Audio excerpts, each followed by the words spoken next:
140 करोड़ संकल्पों का पर्व है। आजादी का ये पर्व सामूहिक सिद्धियों का गौरव का पल है और हृदय उमंग से भरा हुआ है। देश एकता की भावना को निरंतर मजबूती दे रहा है। 140 करोड़ देशवासी आज तिरंगे के रंग में रंगे हैं। हर घर तिरंगा, भारत के हर कोने से, चाहे रेगिस्तान हो या हिमालय की चोटियां, समंदर के तट हो या घनी आबादी वाले क्षेत्र, हर तरफ से एक ही गुंज है, एक ही जयकारा है। हमारी प्राण से भी प्यारी मातृभूमि का जयगान है।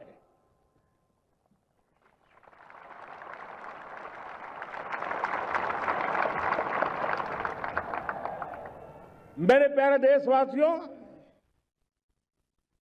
सन 47 में अनंत संभावनाओं के साथ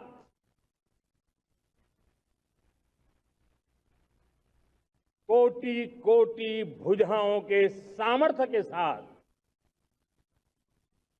हमारा देश आजाद हुआ। देश की आकांक्षाएं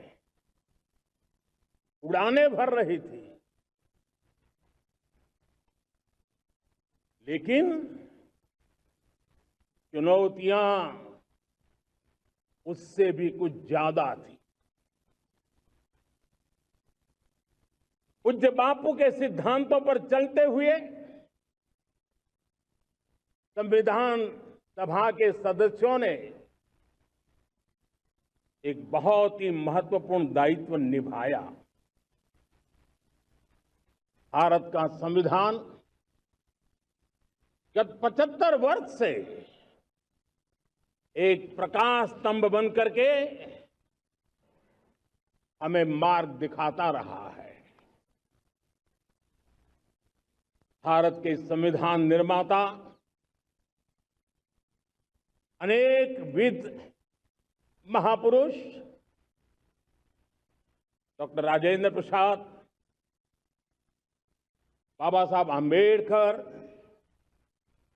पंडित नेहरू, सरदार वल्लभ भाई पटेल, डॉक्टर सर्वपल्ली राधाकृष्णन जी, इतना ही नहीं, हमारी नारी शक्ति का भी योगदान कम नहीं था। हंसा मेहता जी, दाक्षायणी, वेलायुधन जैसी विदुषियों ने भी भारत के संविधान को सशक्त करने में अपनी भूमिका निभाई थी। आज लाल किले की प्राचीर से देश का मार्गदर्शन करने वाले, देश को दिशा देने वाला संविधान के निर्माताओं को आदरपूर्वक नमन करता हूं।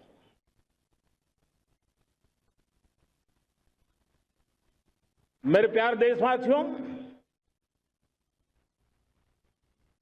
हम आज डॉक्टर श्यामा प्रसाद मुखर्जी की 125वीं जयंती भी मना रहे हैं।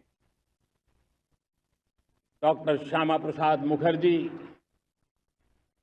भारत के संविधान के लिए बलिदान देने वाले देश के पहले महापुरुष थे।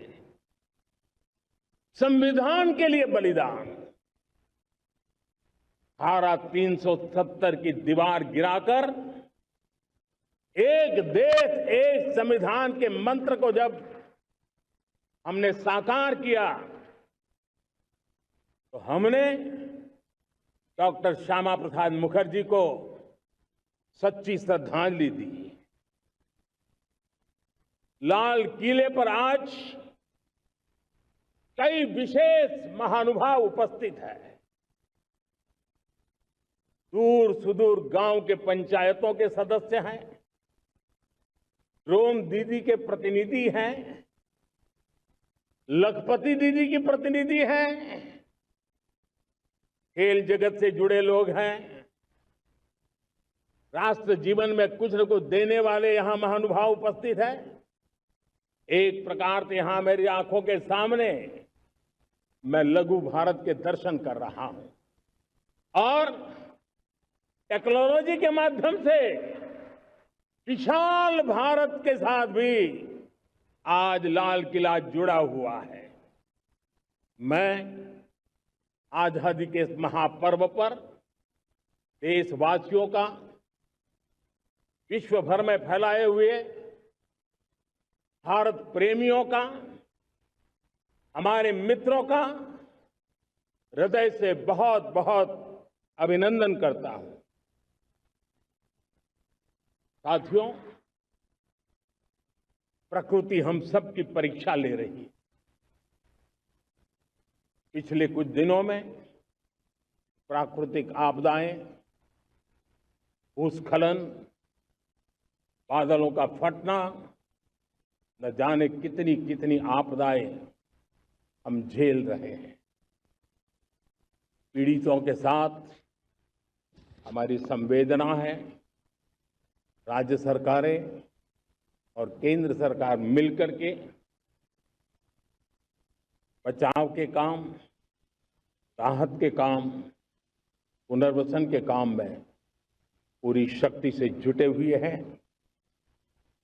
साथियों,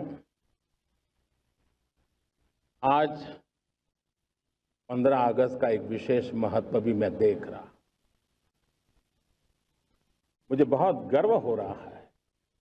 आज मुझे लाल किले की प्राचीर से ऑपरेशन सिंदूर के वीर जाबाजों को सैल्यूट करने का अवसर मिला है।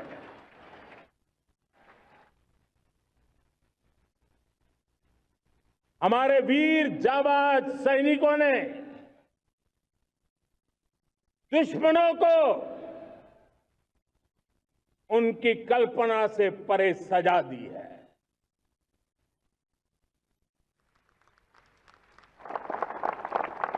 22 अप्रैल को पहलगाम में सीमा पार से आतंकियों ने आकर के जिस प्रकार का कत्ले आम किया, फर्म पूछ करके लोगों को मारा गया। पत्नी के सामने पति को गोलियां दी, बच्चों के सामने अपने पिता को मौत के घाट उतार दिया गया। पूरा हिंदुस्तान आक्रोश से भरा हुआ था। पूरा विश्व भी इस प्रकार से संहार से चौंक गया था। मेरे प्यारे देशवासियों, ऑपरेशन सिंदूर उसी आक्रोश की अभिव्यक्ति है।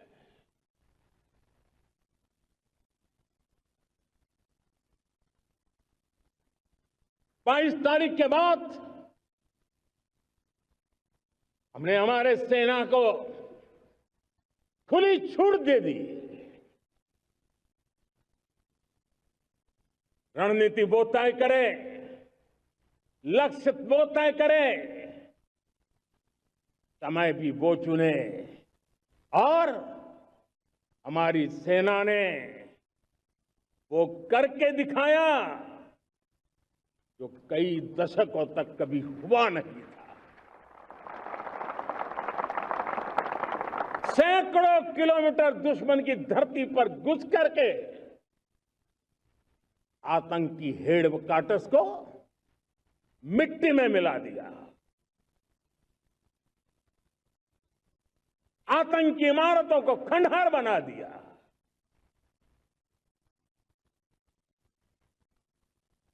पाकिस्तान की नींद अभी भी उड़ी हुई है।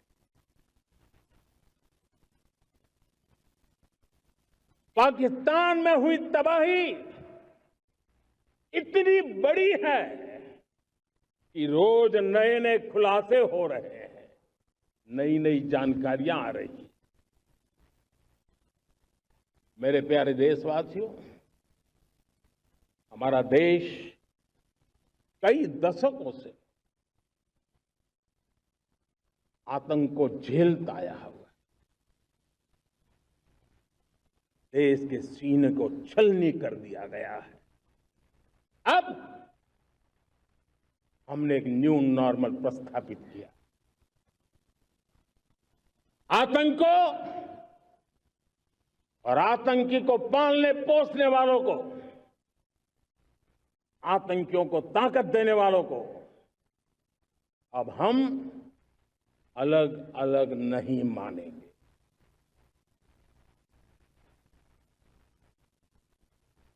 वो मानवता के समान दुश्मन है। उनके बीच कोई फर्क नहीं है। अब भारत ने तय कर लिया है कि न्यूक्लियर की धमकियों को अब हम सहने वाले नहीं हैं। न्यूक्लियर ब्लैकमेल लंबे अरसे से चलाया। अब वो ब्लैकमेल नहीं सहा जाएगा।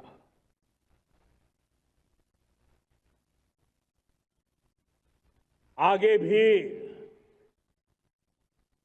अगर दुश्मनों ने ये कोशिश जारी रखी,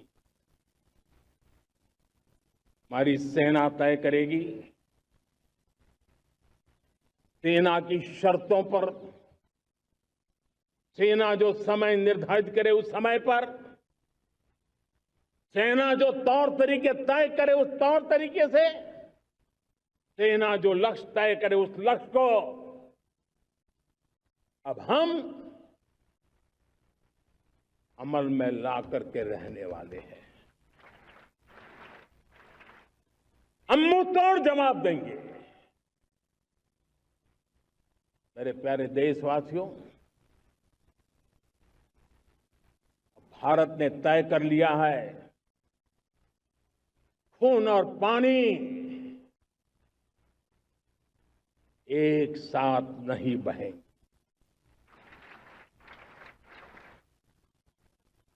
अब देशवासियों को भली भांति पता चला है कि सिंधु का समझौता कितना अन्यायपूर्ण है, कितना एक तरफा है। भारत से निकलती नदियों का पानी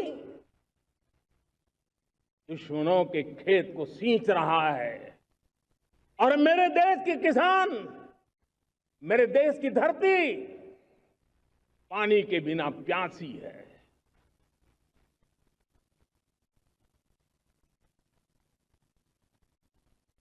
ये ऐसा समझौता था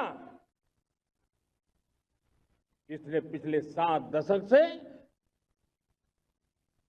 मेरे देश के किसानों का अकल्पनीय नुकसान किया है।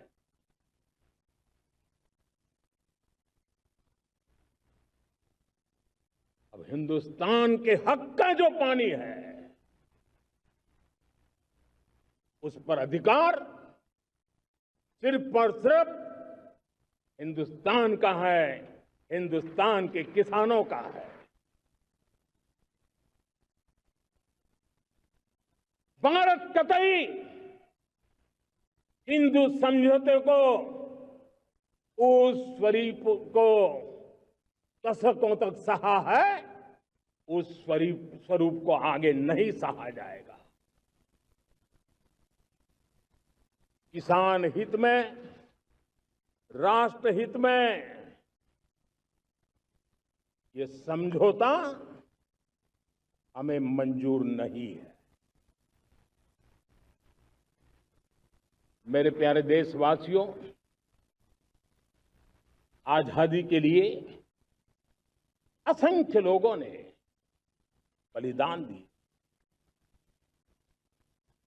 अपनी जवानी खपा दी, जेलों में जिंदगी गुजारी है, फांसी के तख्त पर लटके हैं, कुछ लेने पाने बनने के लिए नहीं, मां भारती के स्वाभिमान के लिए, कोटि कोटि जनों की आजादी के लिए, गुलामी की जंजीरों को तोड़ने के लिए। और मन में एक ही भाव था, स्वाभिमान। साथियों, गुलामी ने हमें निर्धन बना दिया, गुलामी ने हमें निर्भर भी बना दिया, औरों पर हमारी निर्भरता बढ़ती गई। हम सब जानते हैं, आजादी के बाद कोटि कोटि जनों के पेट भरना बड़ी चुनौती थी। यही मेरे देश के किसान हैं जिन्होंने खून पसीना एक करके देश के अन्न के भंडार भर दिए।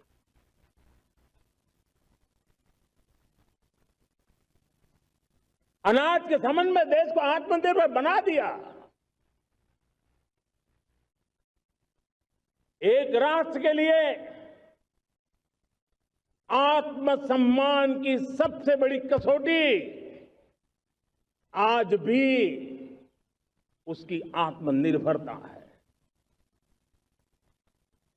और मेरे प्यारे देशवासियों, विकसित भारत का आधार भी है आत्मनिर्भर भारत।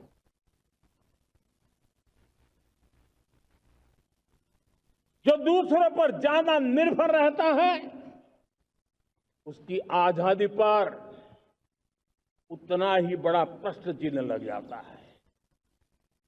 और दुर्भाग्य तो तब बन जाता है जब निर्भरता की आदत लग जाए, पता ही ना चले हम कब आत्मनिर्भरता छोड़ रहे हैं और कब किसी के निर्भर हो जाते हैं। ये आदत खतरे से खाली नहीं है और इसलिए प्रतिपल जागरूक रहना पड़ता है आत्मनिर्भर होने के लिए। और मेरे प्यारे देशवासियों, आत्मनिर्भरता का नाता सिर्फ आयात और निर्यात, रुपये, पैसे, पाउंड, डॉलर यहां तक सीमित नहीं है। इतना सीमित अर्थ उसका नहीं है। आत्मनिर्भरता का नाता हमारे सामर्थ्य से जुड़ा हुआ।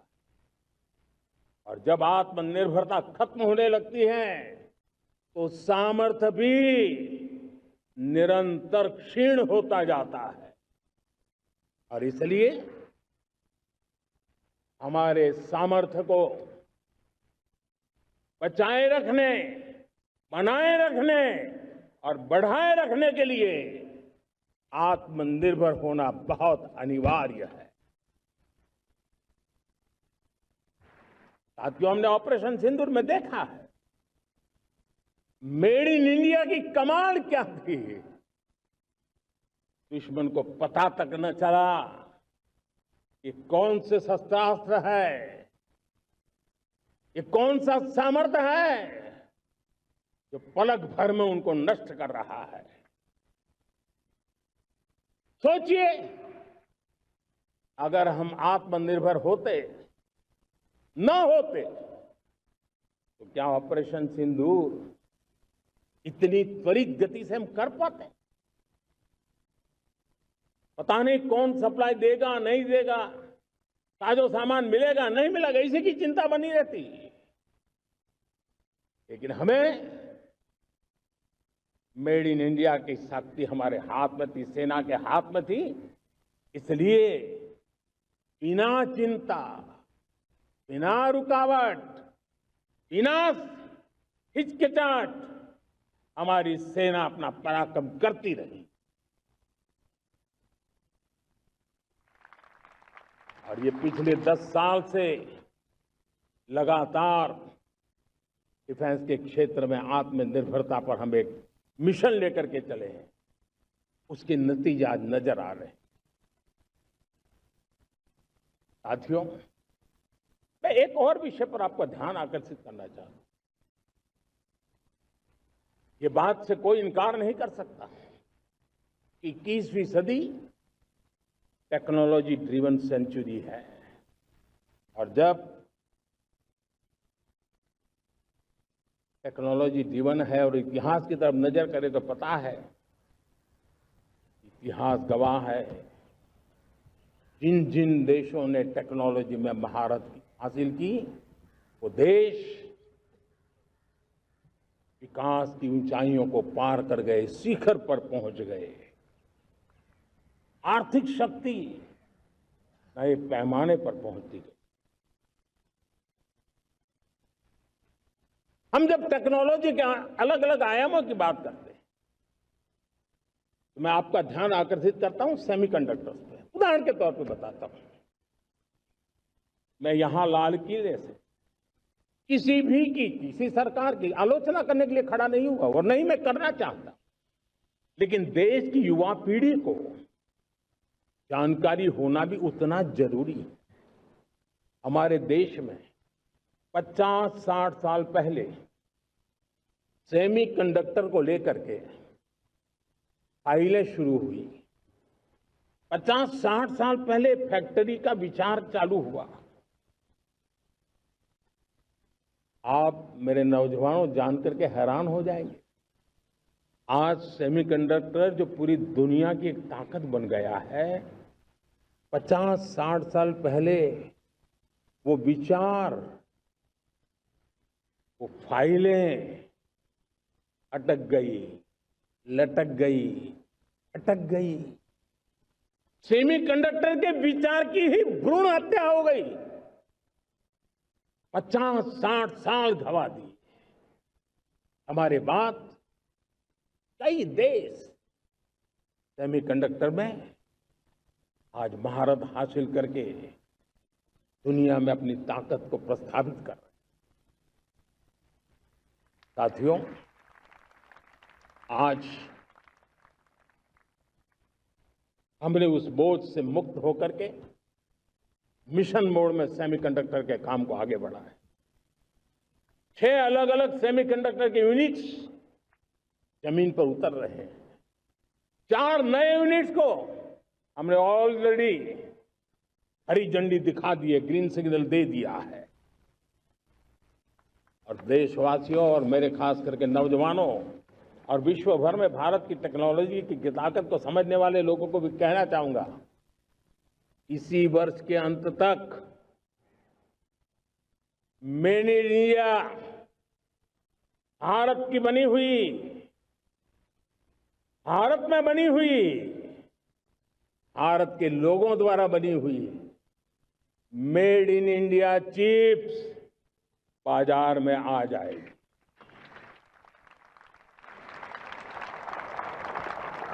मैं दूसरा उदाहरण देना चाहता हूं।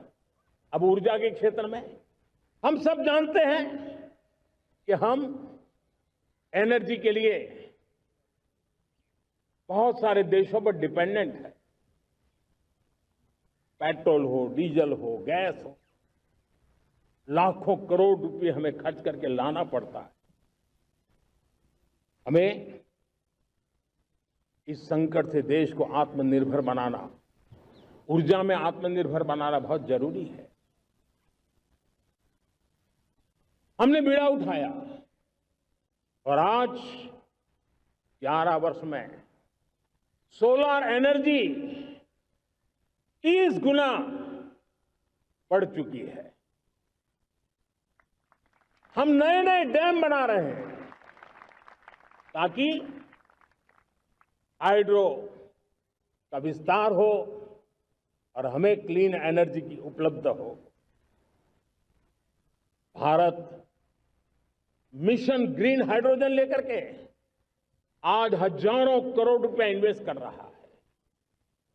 भविष्य की ऊर्जा को ध्यान में रख करके, ऊर्जा के क्षेत्रों को ध्यान में रख करके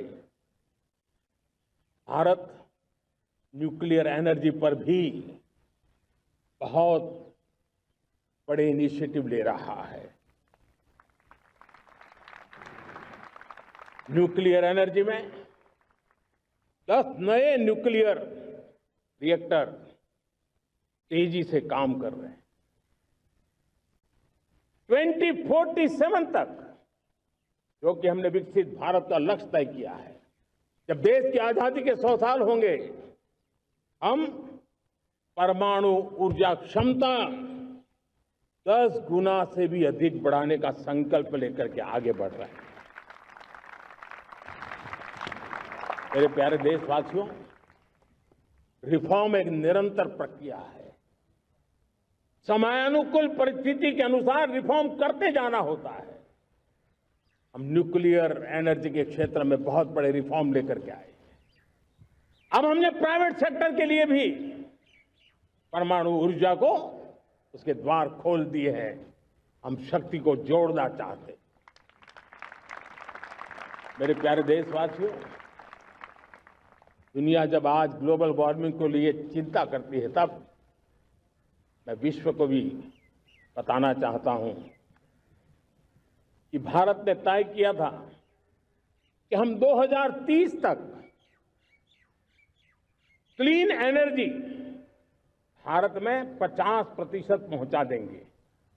ये लक्ष्य हमारा 2030 तक था। मेरे देशवासियों का सामर्थ्य देखिए, मेरे देशवासियों की संकल्प शक्ति देखिए, मेरे देशवासियों को विकसित भारत बनाने का संकल्प को पूर्ण करने के लिए उनकी दौड़ देखिए। हमने जो लक्ष्य 2030 में तय किया था, वो 50% क्लीन एनर्जी का लक्ष्य 2025 में हमने कर लिया। 5 साल पहले हमने अचीव कर लिया, क्योंकि विश्व के प्रति भी हम उतने ही संवेदनशील हैं, प्रकृति के प्रति भी उतने ही हम जिम्मेवार लोग हैं। मेरे प्यारे देशवासियों, बजट का बहुत बड़ा हिस्सा ये पेट्रोल, डीजल, गैस, इन सबको लाने के लिए खर्च होता था। लाखों करोड़ रुपए चले जाते थे। अगर हम ऊर्जा में डिपेंडेंट न होते, वो धन मेरे देश के नौजवानों के भविष्य के लिए काम आता। वो धन मेरे देश के गरीबों को गरीबी के खिलाफ लड़ाई लड़ने में काम आता। वो धन मेरे देश के किसानों के कल्याण में काम आता। वो धन मेरे देश के गांव की परिस्थिति को पलटने के लिए काम आता। लेकिन हमें विदेशों को देना पड़ रहा। अब हम आत्मनिर्भर बनने की दिशा में काम कर रहे हैं। देश को विकसित बनाने के लिए हम अब समुद्र मंथन की तरफ भी जा रहे हैं। हमारे समुद्र के मंथन को आगे बढ़ाते हुए हम समुद्र के भीतर के तेल के भंडार, गैस के भंडार, उसको खोजने की दिशा में एक मिशन मोड में काम करना चाहते हैं। और इसलिए भारत ने national deep water exploration mission शुरू करने जा रहा है। ये ऊर्जा इंडिपेंडेंट बनने के लिए ये हमारी महत्वपूर्ण घोषणा है। मेरे प्यारे देशवासियों, आज पूरा विश्व क्रिटिकल मिनरल को लेकर के बहुत ही सतर्क हो गया है। उसके सामर्थ्य को लोग भली भांति समझने लगे हैं। कल तक जिस तरफ ज्यादा ध्यान नहीं था, वो आज सेंटर स्टेज पे है। हमारे लिए भी क्रिटिकल मिनरल्स में आत्मनिर्भरता बहुत अनिवार्य है।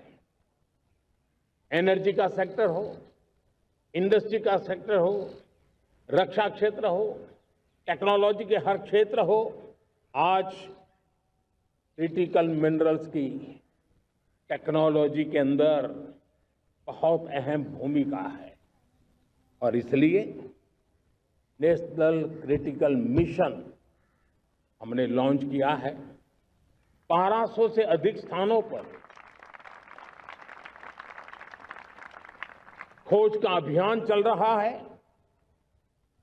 और हम क्रिटिकल मिनरल में भी आत्मनिर्भर बनने की दिशा में आगे बढ़ रहे हैं। मेरे प्यारे देशवासियों, स्पेस सेक्टर का कमाल तो हर देशवासी देख रहा, गर्व से भर जा रहा। और हमारे group captain Shubhanshu Shukla space station से लौट चुके हैं और आने वाले कुछ दिनों में वो भारत भी आ रहे हैं। हम स्पेस में भी अपने दम पर आत्मनिर्भर भारत गगनयान की तैयारी कर रहे हैं। हम अपने बलबूते पर हमारा अपना स्टेशन बनाने की दिशा में हम काम कर रहे हैं। और पिछले दिनों स्पेस में जो रिफॉर्म किए गए, मुझे बहुत गर्व हो रहा है। मेरे देश के 300 से ज्यादा स्टार्टअप्स आप सिर्फ और सिर्फ स्पेस सेक्टर में काम कर रहे हैं और उन 300 स्टार्टअप में हजारों नौजवान पूरे सामर्थ्य के साथ जुटे हैं। ये है मेरे देश के नौजवानों की ताकत और ये है हमारे देश के नौजवानों के प्रति विश्वास। मेरे प्यारे देशवासियों, 140 करोड़ भारतवासी 2047 में जब आजादी के 100 साल होंगे, विकसित भारत के संकल्प को परिपूर्ण करने के लिए पूरी ताकत से जुटे हैं। इस संकल्प की पूर्ति के लिए भारत आज हर सेक्टर में आधुनिक इकोसिस्टम तैयार कर रहा है और आधुनिक इकोसिस्टम हर क्षेत्र में हमारे देश को आत्मनिर्भर बनाएगा। आज मेरा लाल किले की प्राचीर से मेरे देश के युवा वैज्ञानिकों को, मेरे टैलेंटेड यूथ को, मेरे इंजीनियर्स को और प्रोफेशनल्स को और सरकार के हर विभागों को भी मेरा आह्वान है, क्या हमारा अपना made in India fighter jets के लिए जेट इंजन हमारा होना चाहिए कि नहीं होना चाहिए?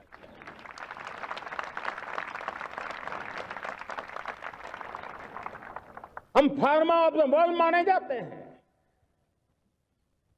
वैक्सीन में हम नए नए विक्रम स्थापित करते हैं, लेकिन क्या समय की मांग नहीं है? हम रिसर्च और डेवलपमेंट में और ताकत लगाएं, हमारे अपने पेटेंट हो,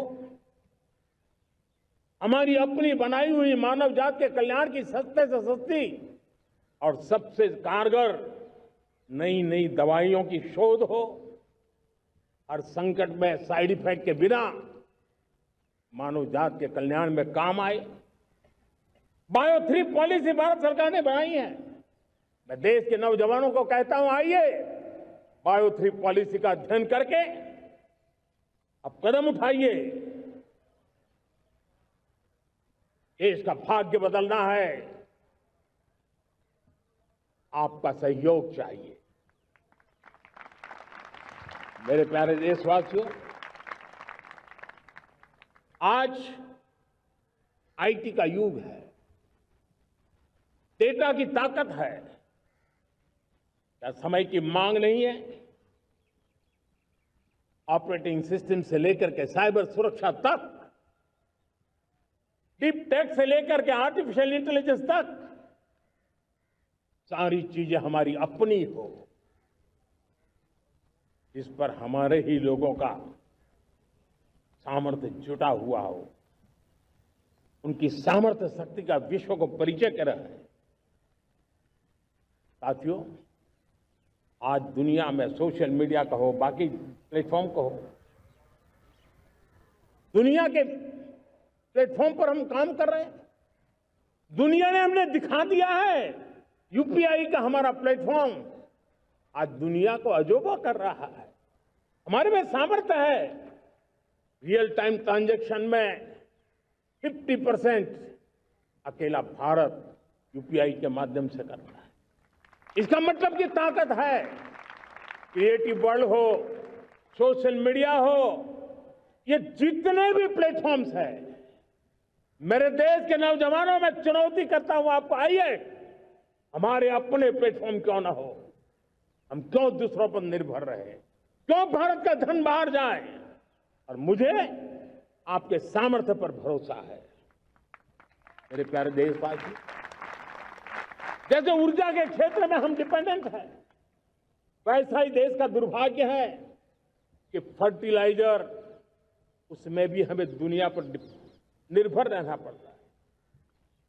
मेरे देश के किसान भी फर्टिलाइजर का सही उपयोग कर करके धरती माता की सेवा कर सकते हैं।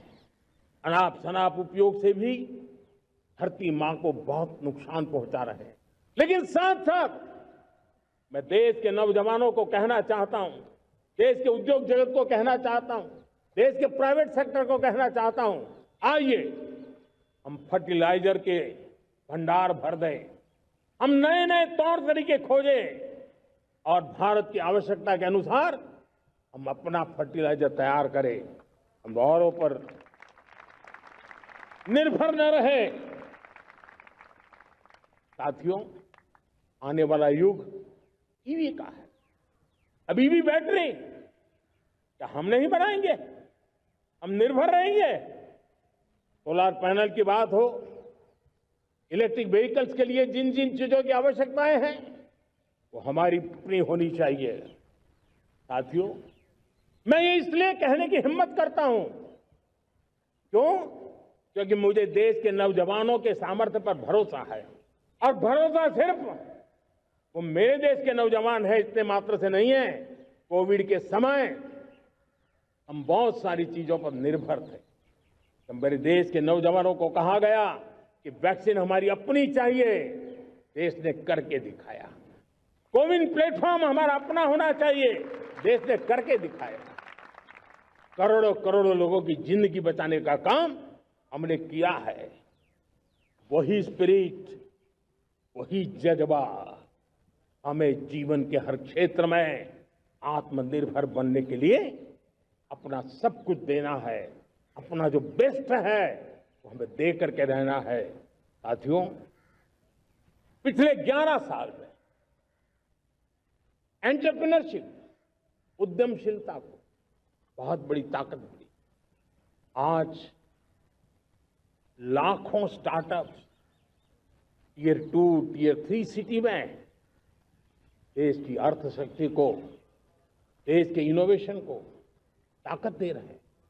उसी प्रकार से मुद्रा योजना से हमारे देश के करोड़ों नौजवान, उसमें भी हमारी बेटियां, करोड़ों करोड़ों लोग मुद्रा से लोन लेकर के अपना खुद का कारोबार कर रहे हैं। खुद तो अपने पैरों पर खड़े हुए हैं, लेकिन औरों को भी पैरों पर खड़े रहने की ताकत देते हैं। वे भी एक प्रकार से हर व्यक्ति को आत्मनिर्भर बनाने का अवसर दे रही है। मेरे साथियों, विमेन सेल्फ हेल्प ग्रुप किसी का ध्यान नहीं था। पिछले 10 साल में विमेन सेल्फ हेल्प ग्रुप ने कमाल करके दिखाया। आज उनके प्रोडक्ट दुनिया के बाजार में जाने लगे हैं। लाखों करोड़ों का कारोबार हमारे विमेन सेल्फ हेल्प ग्रुप से। मैंने एक बार मन की बात में खिलौने की बात कही थी। हम करोड़ों करोड़ रुपए के खिलौने विदेश से लाते थे। मैंने ऐसे ही मन की बात में कहा, करे मेरे देश के नौजवानों, ऐसा भी करें इन्हें क्या? किलो भी बाहर जाएंगे। और आज मैं गर्व से कहता हूं कि मेरा देश खिलौने एक्सपोर्ट करने लग गया है। यानी देश के सामर्थ्य को हर प्रकार के अवसर मिले, हर रुकावटों से मुक्ति मिले, उसको सर्वाधिक करने के लिए प्रेरित किया जाए। देश कर सकता है। मैं देश के युवाओं से कहता हूं, आइए आप इनोवेटिव आइडियाज लेकर के, आपके आइडियाज को मरने मत देना दोस्तों। आज का आपका आइडिया हो सकता है आने वाली पीढ़ी का भविष्य बना सकता है। मैं आपके साथ खड़ा हूं, मैं आपके लिए काम करने के लिए तैयार हूं, आपका साथी बन के काम करना तैयार हूं। आप आइए, हिम्मत जुटाइए, इनिशिएटिव लीजिए। जो युवा मैन्युफैक्चरिंग के बारे में सोचते हैं, आइए आगे बढ़िए। सरकार के नियमों में बदलाव करना है, मुझे बताइए। अब देश रुकना नहीं चाहता है। 2047 दूर नहीं है, एक एक पल की कीमत है और हम एक भी पल गंवाना नहीं चाहते दोस्तों।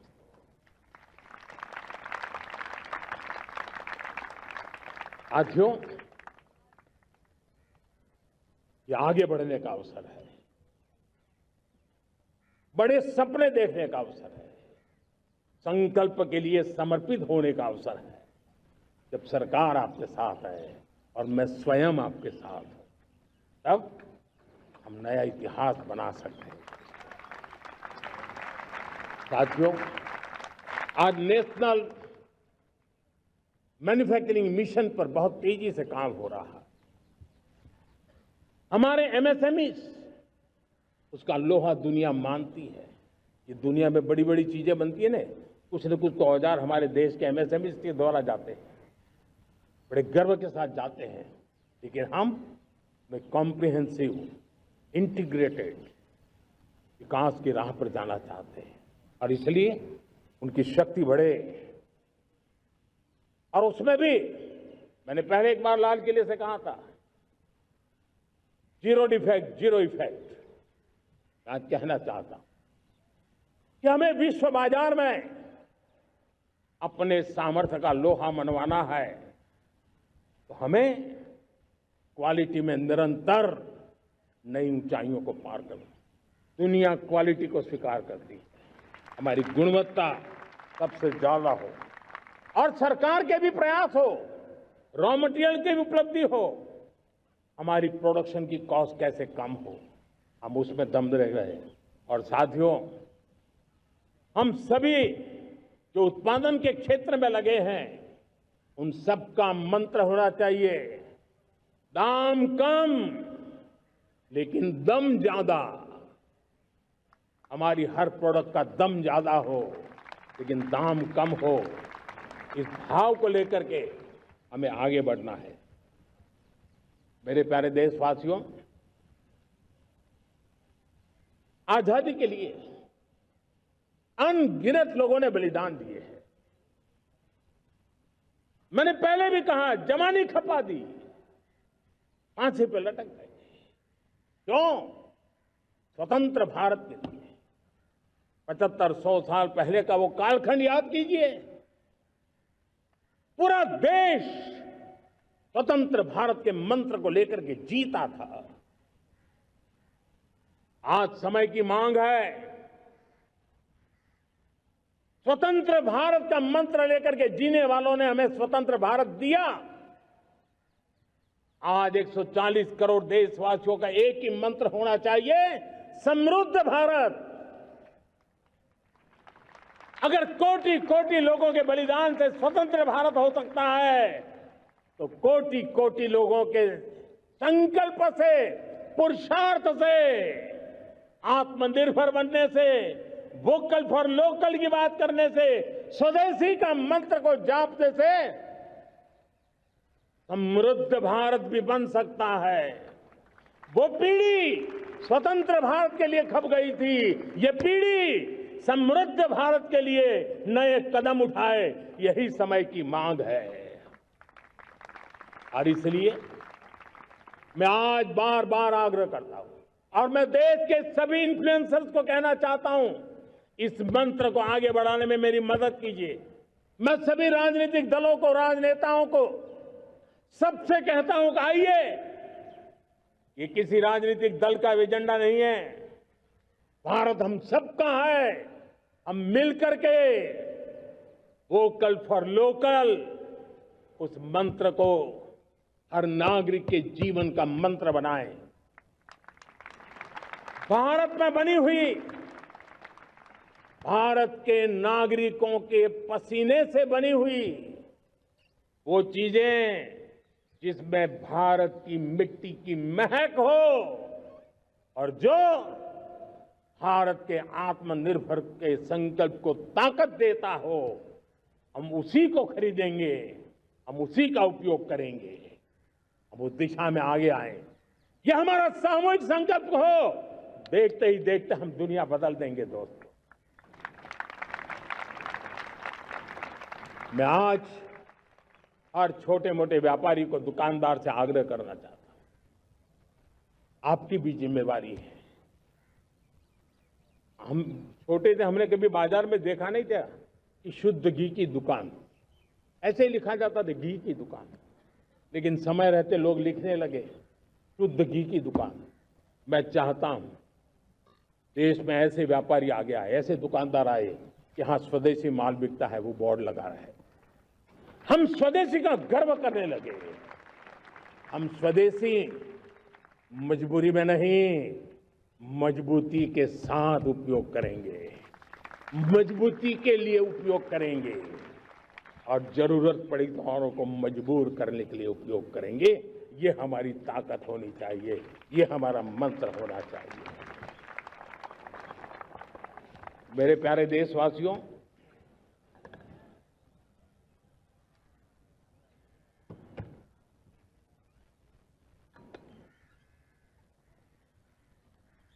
मुझे बहुत लंबे समय से सरकार में काम करने का अवसर मिला है।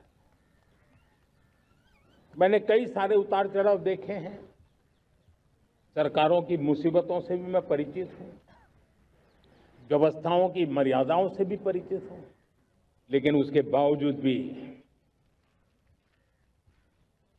हमारी जिम्मेवारी है कि हम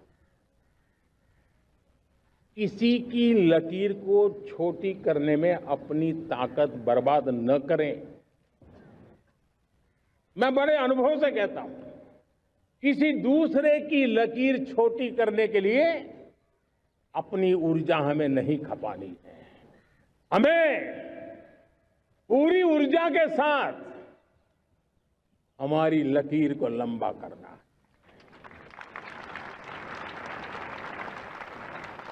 हम अगर अपनी लकीर लंबी करते हैं तो दुनिया भी हमारा लोहा मानेगी।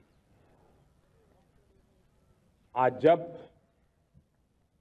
वैश्विक परिस्थितियों में आर्थिक स्वार्थ दिनों दिन बढ़ रहा है, तब समय की मांग है कि हम उन संकटों के रोते बैठने की जरूरत नहीं है। हिम्मत के साथ हम अपनी लकीर को लंबी करें।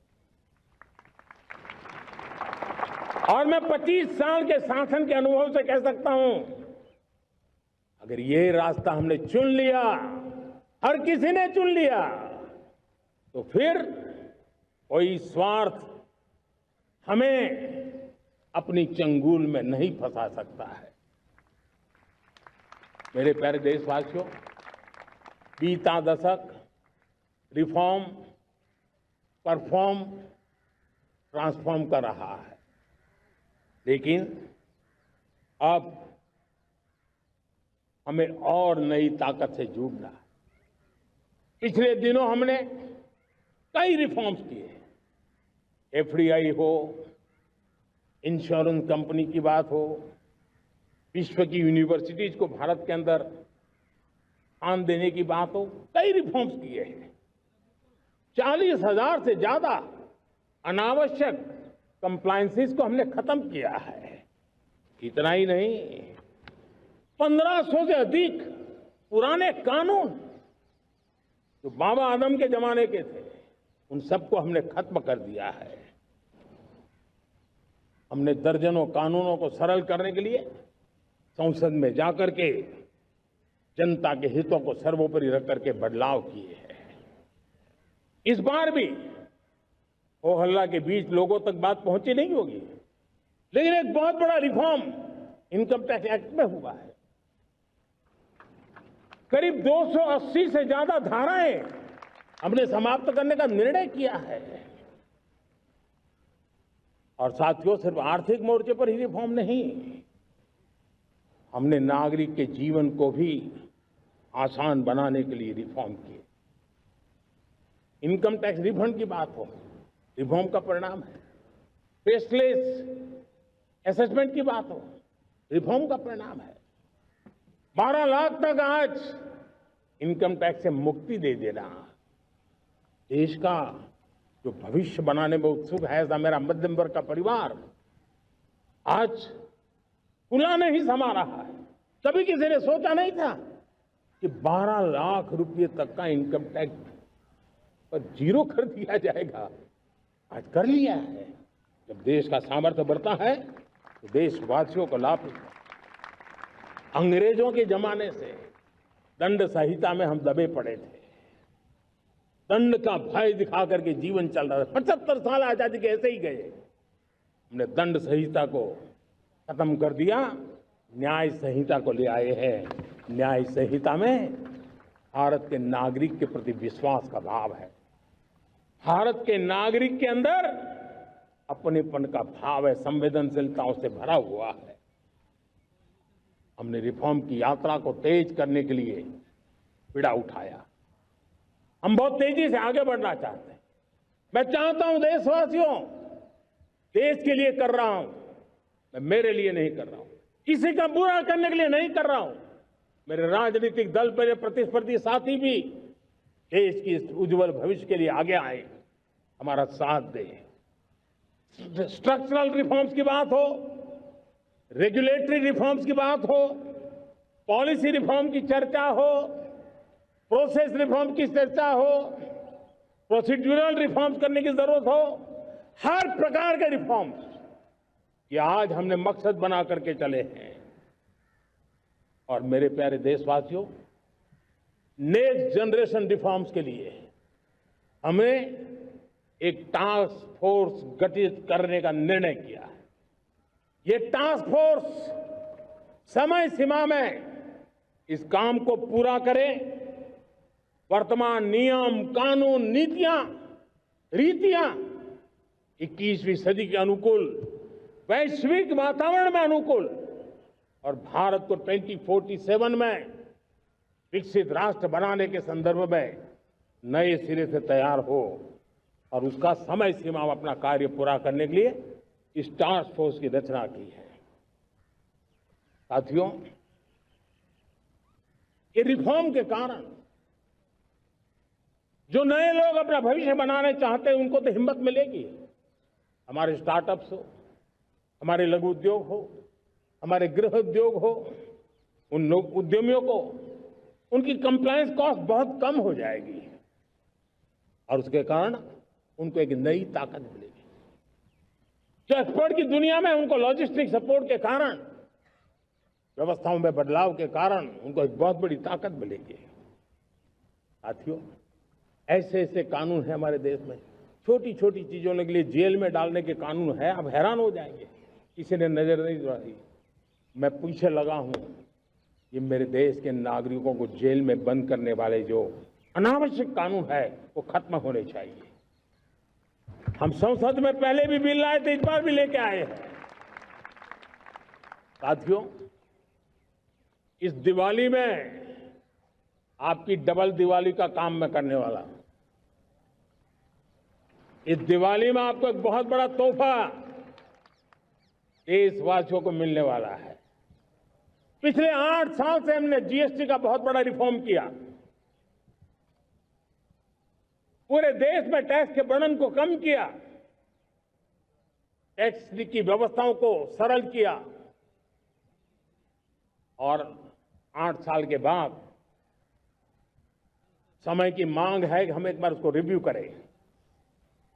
हमने एक हाई पावर कमेटी को बिठा करके रिव्यू शुरू किया, राज्यों से भी विचार विमर्श किया और मेरे प्यारे देशवासियों, हम नेक्स्ट जनरेशन जीएसटी रिफॉर्म्स लेकर के आ रहे हैं। ये दिवाली के अंदर आपके लिए तोहफा बन जाएंगे। सामान्य मानवीय की जरूरतों के टैक्स भारी मात्रा में कम कर दिए जाएंगे। बहुत बड़ी सुविधा बढ़ेगी। हमारे एमएसएमई, हमारे लघु उद्यमी, इनको बहुत बड़ा लाभ मिलेगा। रोजमर्रा की चीजें बहुत सस्ती हो जाएगी और उससे इकोनॉमी को भी एक नया बल मिलने वाला है। मेरे प्यारे देशवासियों, आज देश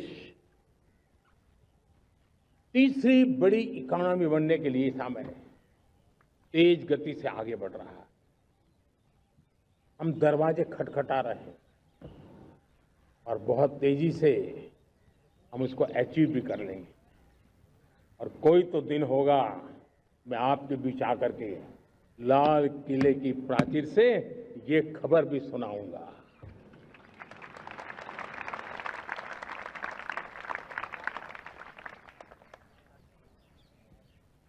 आज भारत की अर्थव्यवस्था और आर्थिक स्थिति को लेकर पूरी दुनिया आश्वस्त है। इतनी अस्थिरता के बीच आशा की किरण बना हुआ है भारत का फाइनेंशियल डिसिप्लिन, भारत की फाइनेंस की ऊर्जा। संकट के घेरे में जब अर्थव्यवस्था पड़ी हुई है, तब भारत ही उसे बाहर निकलेगा, ये भरोसा दुनिया में पनपा है। आज इन्फ्लेशन कंट्रोल में है, फॉरेन एक्सचेंज रिजर्व हमारे बहुत मजबूत है, हमारे मैक्रो इकोनॉमिक इंडिकेटर्स बहुत मजबूत है। ग्लोबल रेटिंग एजेंसी भी लगातार भारत की सराहना करती हैं। भारत की अर्थव्यवस्था पर ज्यादा से ज्यादा विश्वास व्यक्त कर रही है। ये बढ़ती हुई अर्थव्यवस्था का लाभ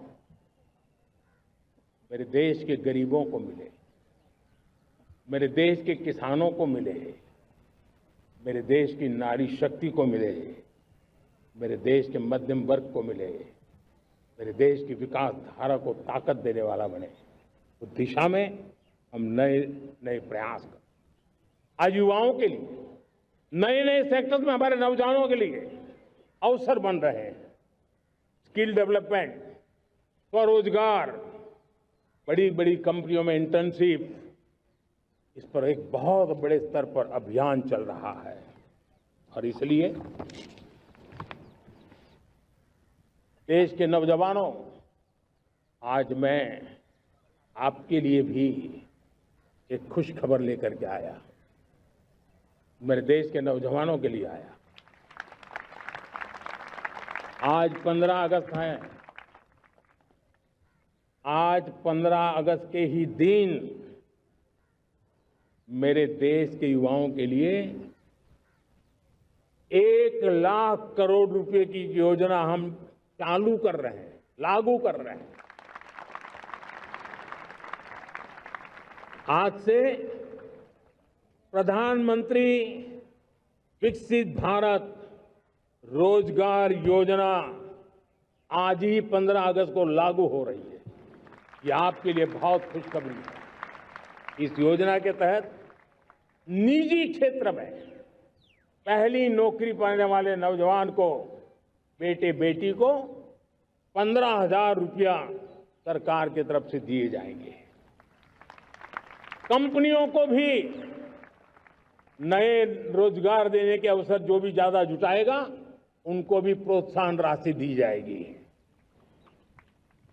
प्रधानमंत्री विकसित भारत रोजगार योजना करीब करीब 3.5 करोड़ नौजवानों को रोजगार के नए अवसर बनाएगी। मैं सभी नौजवानों को इसके लिए बहुत बहुत बधाई देता हूं। मेरे प्यारे देशवासियों, आज भारत में नारी शक्ति का लोहा हर कोई मानने लगा।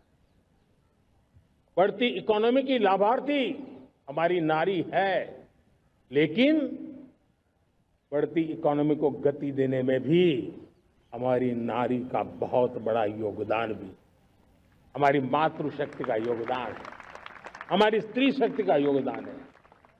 स्टार्टअप से लेकर स्पेस सेक्टर तक हमारी बेटियां छाई हुई हैं, खेल के मैदान में छाई हुई हैं, फौज में चमक रही है। आज गर्व के साथ नारी कंधे से कंधा मिलाकर के देश की विकास यात्रा में भागीदार हो रही। देश गर्व से भर गया जब एनडीए की विमेन कैडेट्स उनका पहला पास आउट हुआ था। पूरा देश गर्व से भर गया था। सारे टीवी चैनल उसी के पीछे लगे हुए थे। कितने बड़े गौरव की पल थी। Self help group, 10 crore self help group की बहनें क्या कमाल कर रही है। नमो ड्रोन दीदी नारी शक्ति की एक नई पहचान बनी। गांव में मुझे एक बहन मिली, वो कहती मुझे अब तो गांव वाले पायलट कह करके बुलाते हैं। बड़े गर्व से कह रही, ज्यादा पढ़ी लिखी नहीं थी, लेकिन उसका रतबा पैदा हुआ है। साथियों, हमने 3 करोड़ महिलाओं को लखपति दीदी बनाने का संकल्प लिया था। 3 करोड़। और मुझे आज संतोष है कि हम तेज गति से काम कर रहे हैं। समय से पहले 3 करोड़ का लक्ष्य पार कर लेंगे। और आज मैं खुशी से देश को बताना चाहता हूं कि मेरे नारी शक्ति का सामर्थ्य देखिए। देखते ही देखते 2 करोड़ महिलाएं लखपति दीदी बन चुकी है। आज कुछ लखपति दीदी हमारे सामने बैठी है। ये है मेरे सामर्थ्य। और मेरा विश्वास है दोस्तों, भारत की विकास यात्रा में उनकी भागीदारी बढ़ने वाली। मेरे प्यारे देशवासियों, मेरे देश के किसानों का भारत की अर्थव्यवस्था में बहुत बड़ा योगदान है। भारत के किसानों की मेहनत रंग ला रही है। पिछले साल अनाज के उत्पादन में मेरे देश के किसानों ने के पुराने सारे विक्रम तोड़ दिए। ये सामर्थ्य है मेरे देश का। उतनी ही जमीन, लेकिन व्यवस्थाएं बदली, पानी पहुंचने लगा, अच्छे सीड्स मिलने लगे, किसानों को अच्छी सुविधाएं मिलने लगी, तो वो अपना सामर्थ्य देश के लिए बढ़ा रहा है। आज भारत दूध, दाल, जूट जैसे उत्पादन में नंबर 1 है दुनिया में। आज दुनिया का दूसरा सबसे बड़ा फिश प्रोड्यूसर। मेरे मछुआरा भाई बहनों की ताकत देखिए। फिश प्रोड्यूशन में दुनिया में हम दूसरे नंबर पर पहुंच चुके हैं। आज भारत चावल, गेहूं, फल और सब्जी के उत्पादन में भी दुनिया में दूसरे नंबर पर पहुंच चुका है। साथियों, आपको खुशी होगी, मेरे देश के किसान जो पैदावार देते हैं, आज वो उत्पादन दुनिया के बाजार में पहुंच रहा है। 4 लाख करोड़ रुपया एग्रो प्रोडक्ट का एक्सपोर्ट हुआ है। ये मेरे देश के किसानों ने हमें ताकत दिखाई है। हम छोटे किसान हो, पशुपालक हो, मछुआरे हो, देश के विकास की अनेक योजनाओं का लाभ आज हम उन तक पहुंचा रहे हैं।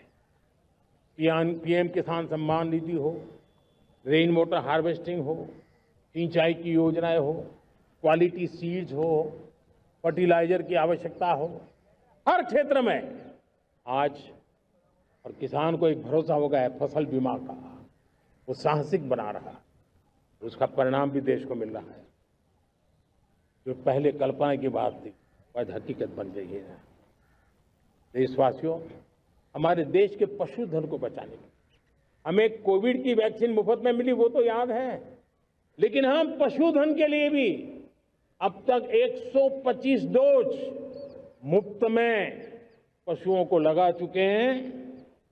फूट एंड माउथ डिसीज से मुक्ति पाने के लिए, जो हमारा यहाँ उत्तर भारत में उसे खुरपका मुंहपका बीमारी कहते हैं, उससे बचाने के लिए 125 करोड़ डोज हम लगा चुके हैं और मुफ्त में लगा चुके हैं। हम खेती के मामले में देश के वो जिले जहां के किसान औरों से पीछे रह गए, किसी न किसी कारण से 100 जिले ऐसे हैं जहां अपेक्षाकृत कम खेती है, और इसलिए हमने 100 जिले आइडेंटिफाई किए हैं पूरे देश में से, और वहां के किसानों को एम्पावर करना, किसानों को शक्ति देना, किसानों को मदद करने का एक अभियान चलाया है। और इसके लिए पीएम धन धान्य कृषि योजना का आरंभ किया है। पीएम धन धान्य कृषि योजना वो देश के 100 जिले जहां थोड़ी सी भी मदद कर देंगे तो वहां का किसान भी भारत के अन्य किसानों की बराबरी कर देगा। मेरे प्यारे देशवासियों, भारत के किसान, भारत के पशुपालक, भारत के मछुआरे, ये हमारी सबसे बड़ी प्राथमिकता है। भारत के किसान, भारत के मछुआरे, भारत के पशुपालक, उनसे जुड़ी किसी भी अहितकारी नीति के आगे मोदी दीवार बन के खड़ा है।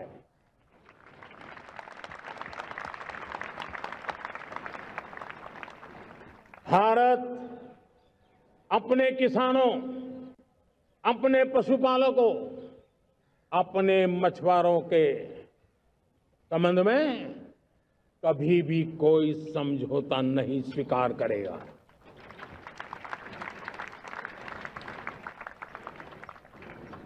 प्यारे देशवासियों, गरीबी क्या होती है मुझे किताबों में पढ़ना नहीं पड़ा है, मैं जानता। सरकार में भी रहा हूं और इसलिए मेरी कोशिश रही है कि सरकार फाइलों में नहीं होनी चाहिए। सरकार देश के नागरिकों की लाइफ में होनी चाहिए।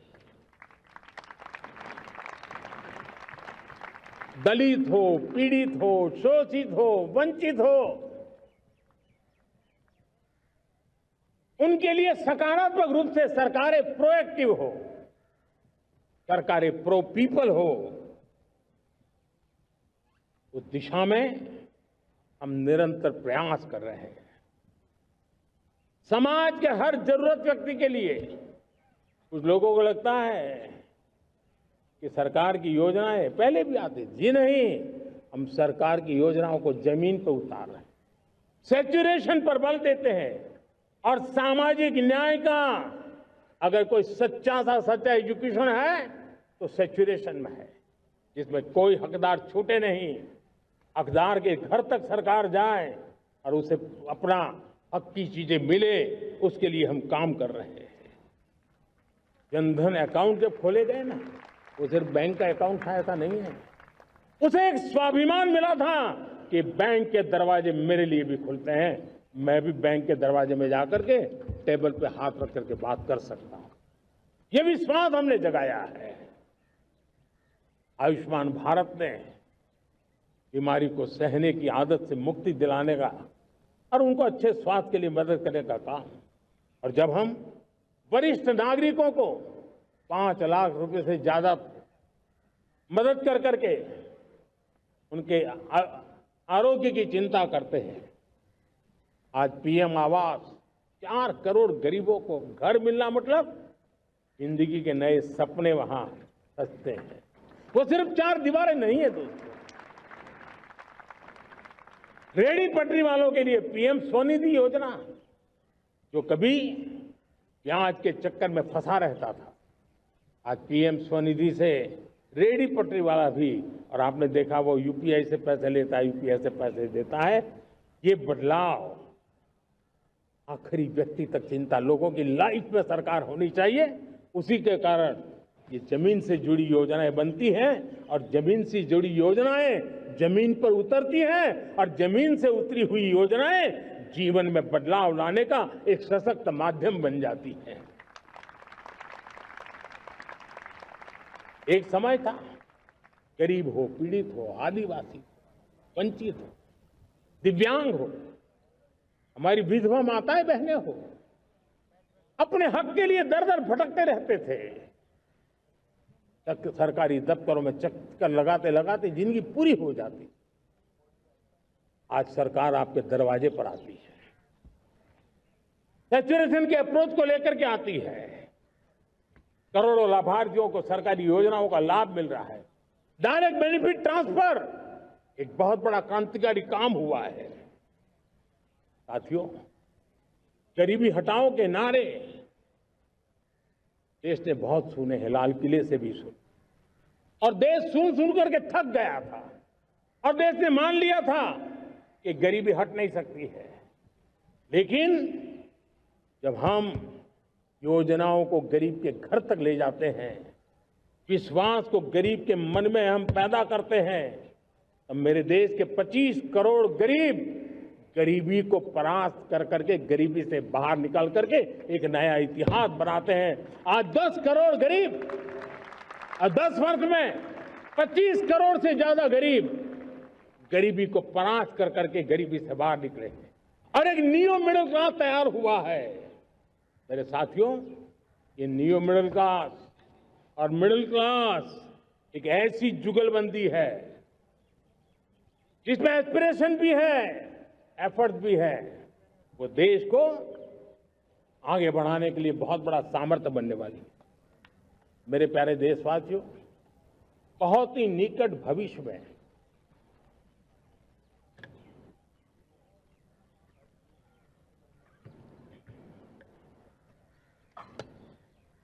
मेरे प्यारे देशवासियों, बहुत ही निकट भविष्य में महान समाज सुधारक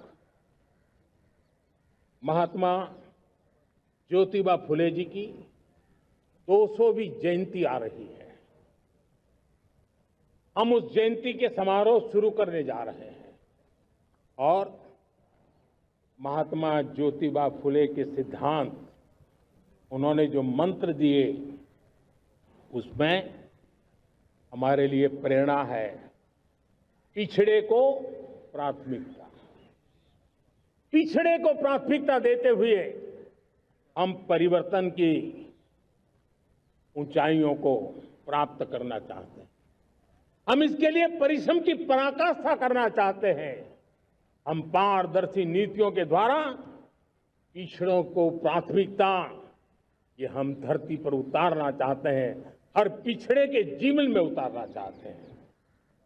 साथियों, रेहड़ी पटरी वालों के लिए स्वनिधि योजना हो, या हमारे हुनर वाले, हाथ से काम करने वाले विश्वकर्मा योजना की बात हो, आदिवासी में भी जो पिछड़े रह गए हैं उनके लिए पीएम जनमन की योजना की बात हो, हमारे पूर्वी भारत को विकास में पूरे देश के अंदर बराबरी में लाना और उनको नेतृत्व देने की दिशा में काम हो।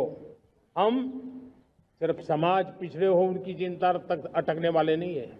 जो क्षेत्र पिछड़े हैं उनको भी हम प्राथमिकता देना चाहते हैं। जो जिले पिछड़े रहे हैं हम उनको प्राथमिकता देना चाहते हैं। जो ब्लॉक पिछड़े रहे हैं उनको प्राथमिकता देना चाहते हैं। हमने 100 एस्पिरेशनल डिस्ट्रिक्ट, 500 एस्पिरेशनल ब्लॉक, उसी मिशन में काम किया है।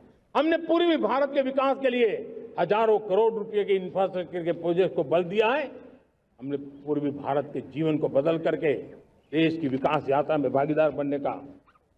मेरे प्यारे देशवासियों, जीवन हर क्षेत्र में विकास होना चाहिए। विकास के लिए खेल का भी महत्व होता है। और मुझे खुशी है कि एक जमाना था जहाँ बच्चे खेल में अगर समय लगाते हैं तो माँ बाप ज्यादा पसंद नहीं करते थे। आज एकदम से उलट गया है। अगर बच्चे खेलकूद में आगे आगे आते हैं, रुचि लेते हैं, तो माँ बाप गर्व से भर जाते हैं। मैं इसे एक शुभ संकेत मानता हूं। मेरे देश के परिवार के अंदर खेल को प्रोत्साहन का वातावरण मैं देखता हूं, मेरा मन गर्व से भर जाता है। मैं इसे देश के भविष्य के लिए बहुत शुभ संकेत मानता हूं। और साथियों, इस खेल को बढ़ावा देने के लिए हमने नेशनल स्पोर्ट्स पॉलिसी, कई दशकों के बाद हम देश में खेलो भारत नीति को लेकर के आए हैं, ताकि एक खेल जगत का सर्वांगीण विकास का प्रयास हो। स्कूल से लेकर के ओलंपिक तक हम एक पूरा इकोसिस्टम डेवलप करना चाहते हैं, चाहे कोचिंग की व्यवस्था हो, फिटनेस की बात हो, खेल के मैदान हो, खेल की व्यवस्थाएं हो, खेल के लिए आवश्यक साधन हो, लघु उद्योगों को भी खेल के साधन बनाने में मदद करने की बात हो। यानी एक प्रकार से पूरा इकोसिस्टम हम दूर दराज के बच्चों तक पहुंचाना चाहते हैं। लेकिन साथियों, जब मैं फिटनेस की बात करता हूं, जब मैं खेलकूद की बात करता हूं, तब मैं एक चिंता भी आपके सामने रखना चाहता हूं। हमारे देश के हर परिवार को चिंता करनी चाहिए। मोटापा हमारे देश के लिए बहुत बड़ा संकट बनता जा रहा है। आने वाले वर्षों में लोग, जो पंडित लोग हैं वो कहते हैं, जो जानकार लोग कहते हैं, हर तीसरे व्यक्ति में एक व्यक्ति मोटापे का शिकार होगा। हमें मोटापे से बचना है, ओबेसिटी से बचना है। और इसलिए मैंने बाकी सब करना पड़ेगा, लेकिन एक छोटा सा सुझाव दिया था कि परिवार तय करे कि जब खाने का तेल घर में आएगा 10% कम ही आएगा और 10% कम ही उपयोग करेंगे, और हम ओबेसिटी के खिलाफ लड़ाई को जीतने की दिशा में हम अपना योगदान देंगे।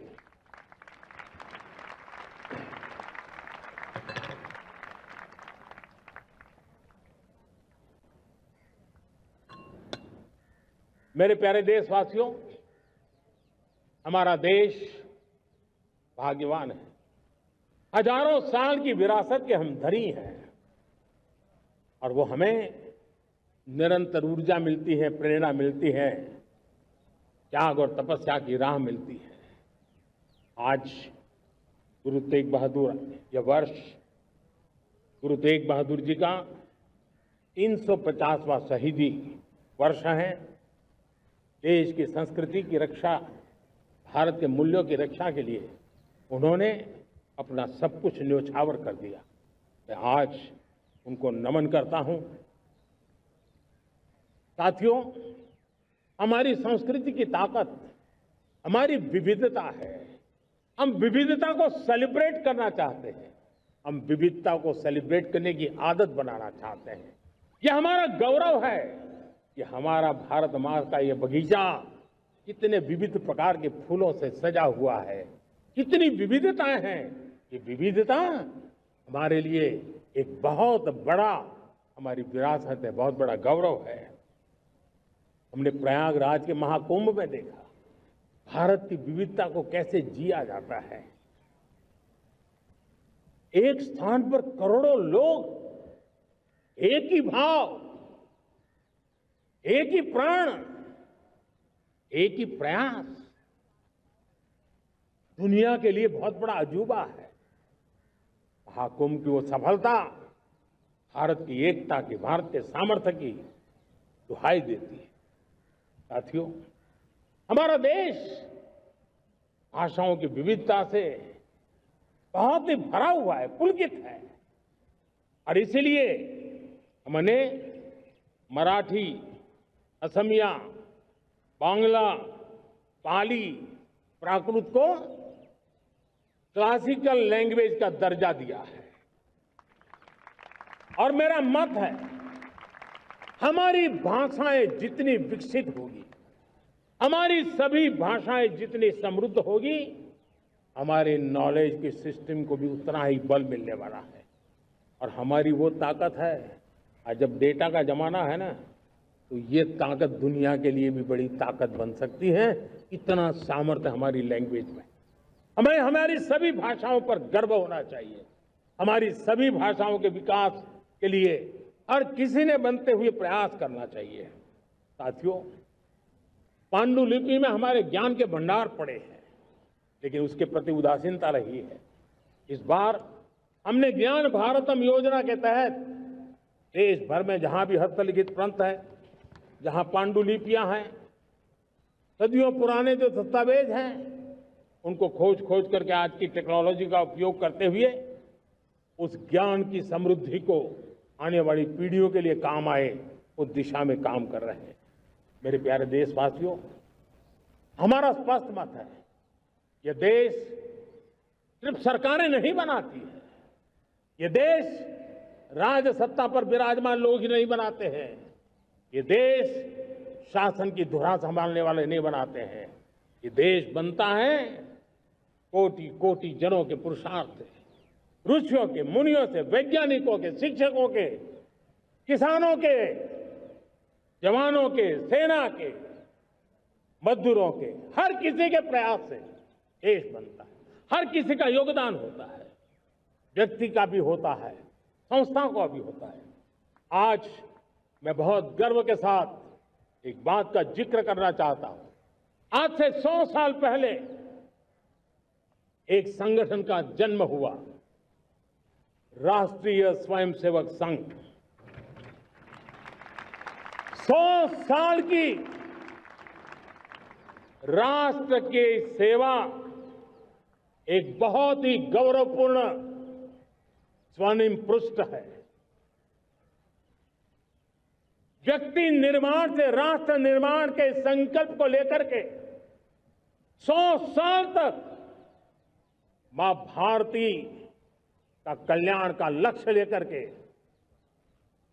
लक्षावधि स्वयंसेवकों ने मातृभूमि के कल्याण के लिए अपना जीवन समर्पित किया है। सेवा, समर्पण, संगठन और अप्रतिम अनुशासन, ये जिसकी पहचान रही है, ऐसा राष्ट्रीय स्वयंसेवक संघ दुनिया का ये सबसे बड़ा एनजीओ है। एक प्रकार से 100 साल का उसका समर्पण का इतिहास है। आज लाल किले की प्राचीर से 100 साल की इस राष्ट्र सेवा की यात्रा में योगदान करने वाले सभी स्वयंसेवकों को आदरपूर्वक स्मरण करता हूं और देश गर्व करता है राष्ट्रीय स्वयंसेवक संघ की इस 100 साल की भव्य समर्पित यात्रा को, और हमें प्रेरणा देता रहेगा। मेरे प्यारे देशवासियों, हम समृद्धि की ओर जा रहे हैं, लेकिन समृद्धि का रास्ता सुरक्षा से गुजरता है। पिछले 11 वर्षों में राष्ट्र सुरक्षा, राष्ट्र रक्षा, राष्ट्र के नागरिकों की रक्षा, इन सभी मोर्चों पर हमने पूरे समर्पण भाव से काम किया है। हम बदलाव लाने में सफल हुए हैं। यह देश जानता है कि हमारे देश का बहुत बड़ा जनजातीय क्षेत्र नक्सलवाद की चपेट में, माओवाद की चपेट में पिछले कई दशकों से लहूलुहान हो चुका था। सबसे ज्यादा नुकसान मेरे आदिवासी परिवारों को हुआ। आदिवासी माताओं, बहनों ने अपने सपने के होनहार बच्चों को खो दिया। नौजवान बेटे गलत रास्ते पर खींच लिए गए, भटकाए गए, उनकी जीवन को तबाह कर दिया गया। हमने फौलादी हाथ से काम लिया। एक समय था कभी 125 से ज्यादा जिलों में नक्सलवाद अपनी जड़ें जमा चुका था। माओवाद की चंगुल में हमारे जनजातीय क्षेत्र, हमारे जनजातीय नौजवान फंसे हुए थे, और आज 125 जिलों में से कम होते होते हम 20 पर ले आए हैं। उन जनजातीय समाज की सबसे बड़ी हमने सेवा की है। और आप देखिए, एक जमाना था जब बस्तर को याद करते ही माओवाद, नक्सलवाद, बम बंदूक की आवाज सुनाई देती थी। उसी बस्तर में माओवाद नक्सल से मुक्त होने के बाद जब बस्तर के नौजवान ओलंपिक करते हैं, हजारों नौजवान भारत माता की जय बोल करके खेल के मैदान में उतरते हैं, पूरा वातावरण उत्साह से भर जाता है। ये बदलाव देश देख रहा है। जो क्षेत्र कभी रेड कॉरिडोर के रूप में जाने जाते थे, वो आज विकास के ग्रीन कॉरिडोर बन रहे हैं। साथियों, हमारे लिए गर्व की बात है, भारत के नक्शे में जिन क्षेत्रों को लहूलुहान कर दिया गया था, लाल रंग से रंग दिया गया था, हमने वहां संविधान, कानून और विकास का तिरंगा फहरा दिया है। मेरे प्यारे देशवासियों, ये भगवान बिरसा मुंडा की 150वीं जयंती का अवसर है। तब इन जनजातीय क्षेत्रों को नक्सल से मुक्त कर करके, मेरे जनजातीय परिवार के नौजवानों की जिंदगी बचा करके हमने भगवान बिरसा मुंडा को एक सच्ची श्रद्धांजलि दी है।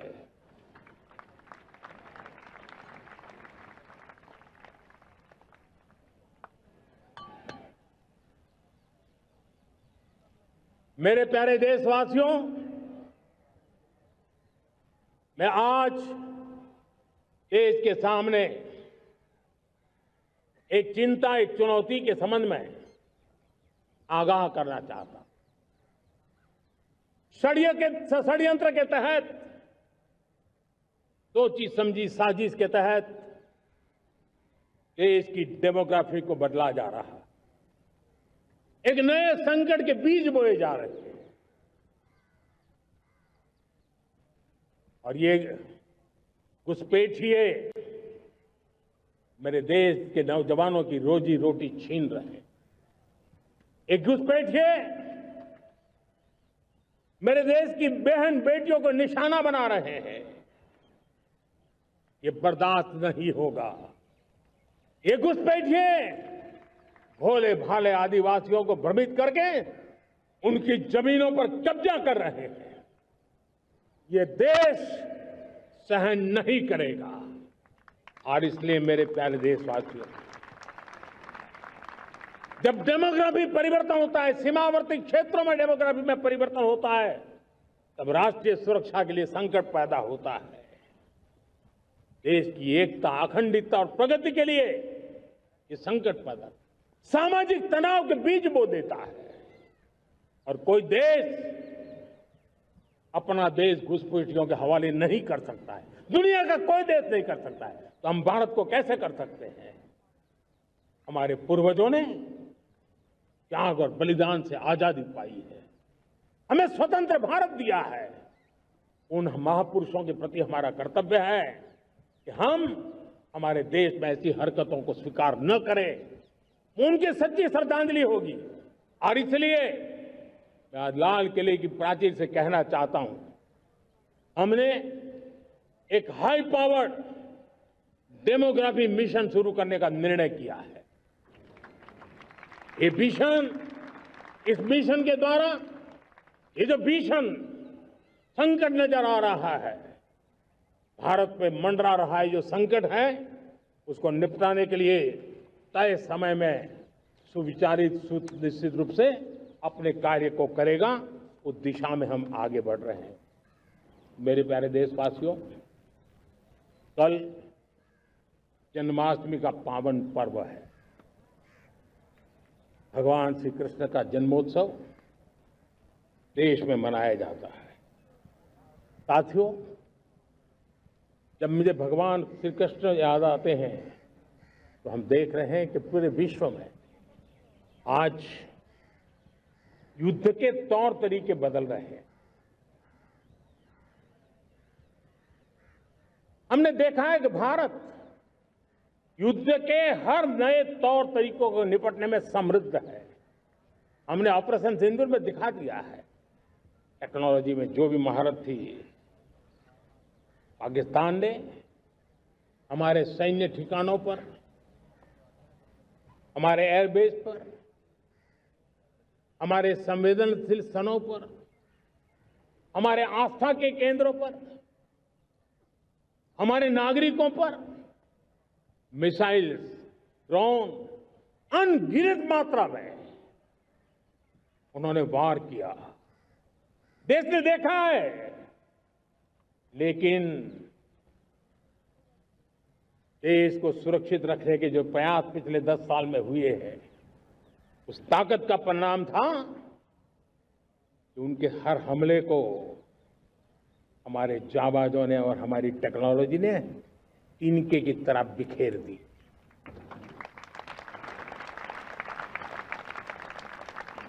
रत्ती भर नुकसान नहीं कर पाए। और इसलिए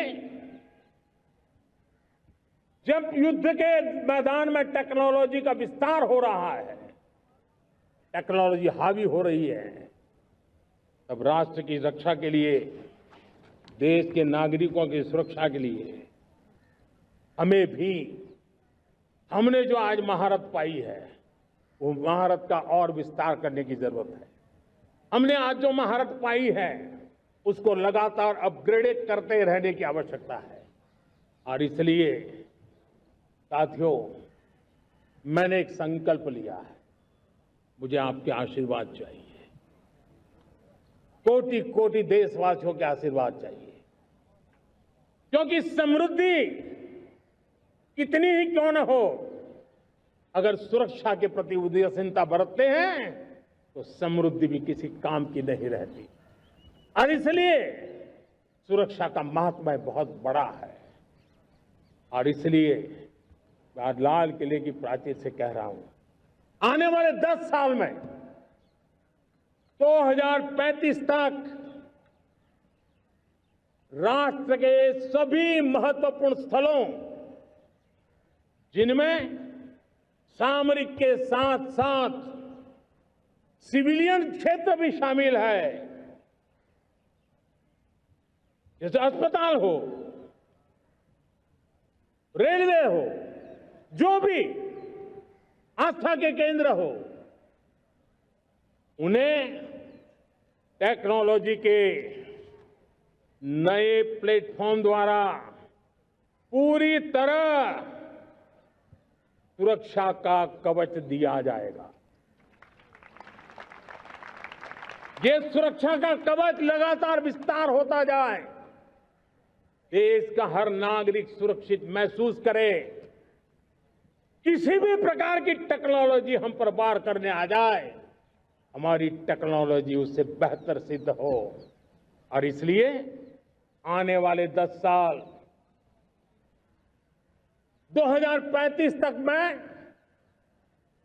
ये राष्ट्रीय सुरक्षा कवच का विस्तार करना चाहता हूं, मजबूती देना चाहता हूं, आधुनिक बनाना चाहता हूं। और इसलिए भगवान श्री कृष्ण से प्रेरणा पाकर के हमने श्री कृष्ण का जो सुदर्शन चक्र था, उस सुदर्शन चक्र की राह को चुना है। आप में से बहुत लोगों को याद होगा, जब महाभारत की लड़ाई चल रही थी, श्री कृष्ण ने अपने सुदर्शन चक्र से सूर्य के प्रकाश को रोक दिया था और दिन में ही अंधेरा कर दिया था। सूर्य प्रकाश को सुदर्शन चक्र से रोक दिया था। और तब अर्जुन ने जो शपथ ली थी जयद्रथ का वध करने की, उस प्रतिज्ञा को अर्जुन पूर्ण कर पाए थे। वो सुदर्शन चक्र के पराक्रम और रणनीति का परिणाम था। अब देश सुदर्शन चक्र मिशन लॉन्च करेगा।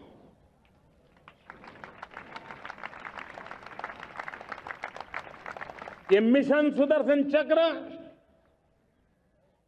एक पावरफुल वेपन सिस्टम दुश्मन के हमले को न्यूट्रलाइज तो करेगा ही करेगा, लेकिन कई गुना ज्यादा दुश्मन पर हिट बैक करेगा।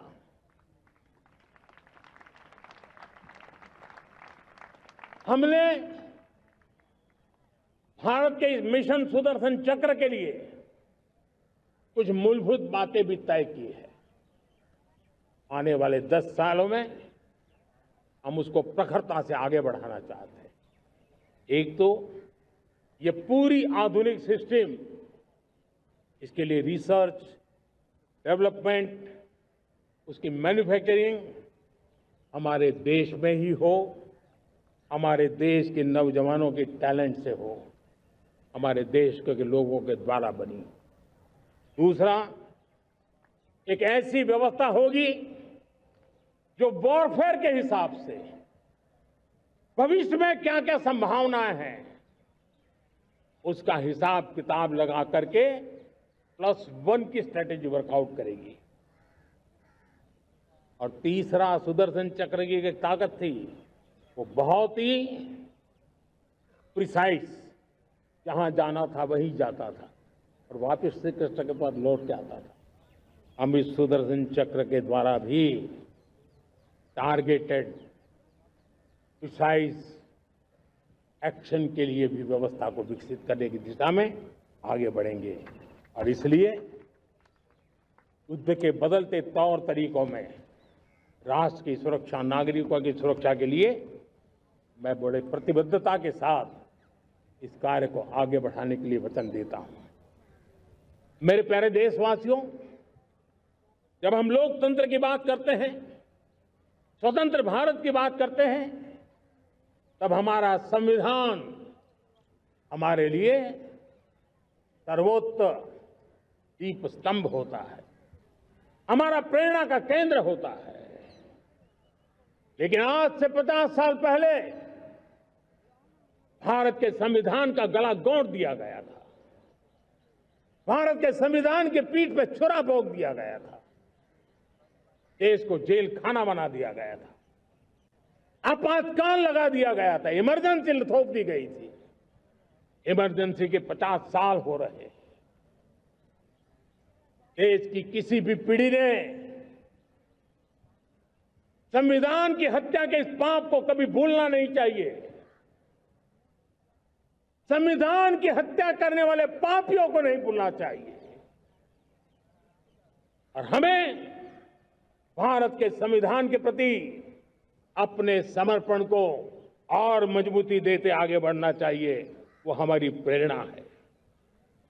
मेरे प्यारे देशवासियों, मैंने इसी लाल किले से पंच प्रण की बात कही थी। मैं आज लाल किले से फिर से एक बार मेरे देशवासियों का पुनः स्मरण जरूर करना चाहता हूं। विकसित भारत बनाने के लिए न हम रुकेंगे, न हम झुकेंगे। हम परिश्रम की पराकाष्ठा करते रहेंगे और अपनी आंखों के सामने 2047 में विकसित भारत बना करके रहेंगे। मेरे प्यारे देशवासियों, हमारा दूसरा प्रण है कि हम हमारे जीवन में, हमारी व्यवस्थाओं में, हमारे नियम, कानून, परंपराओं में गुलामी का एक भी कण अब बचने नहीं देंगे। हम हर प्रकार की गुलामी से मुक्ति पाकर के ही रहेंगे। मेरे प्यारे देशवासियों, हम अपनी विरासत पर गर्व करेंगे। हमारी पहचान का सबसे बड़ा आभूषण, सबसे बड़ा गहना, सबसे बड़ा मुकुटमणि हमारी विरासत है। हम विरासत का गर्व करेंगे। मेरे प्यारे देशवासियों, इन सब के लिए एकता, ये मंत्र सबसे बड़ा शक्तिशाली मंत्र है। और इसलिए एकता की डोर को कोई काट न सके, ये हमारा सामूहिक संकल्प होगा। मेरे प्यारे देशवासियों, मां भारती के प्रति कर्तव्य निभाना ये पूजा से कम नहीं है, तपस्या से कम नहीं है, आराधना से कम नहीं है। और उसी भाव से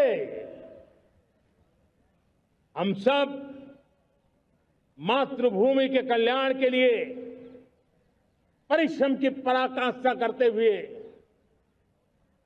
2047 विकसित भारत के लक्ष्य को पार करने के लिए अपने आप को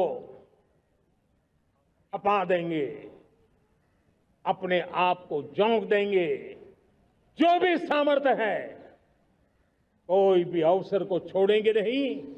इतना ही नहीं, नए अवसरों को निर्माण करेंगे और निर्मित करने के बाद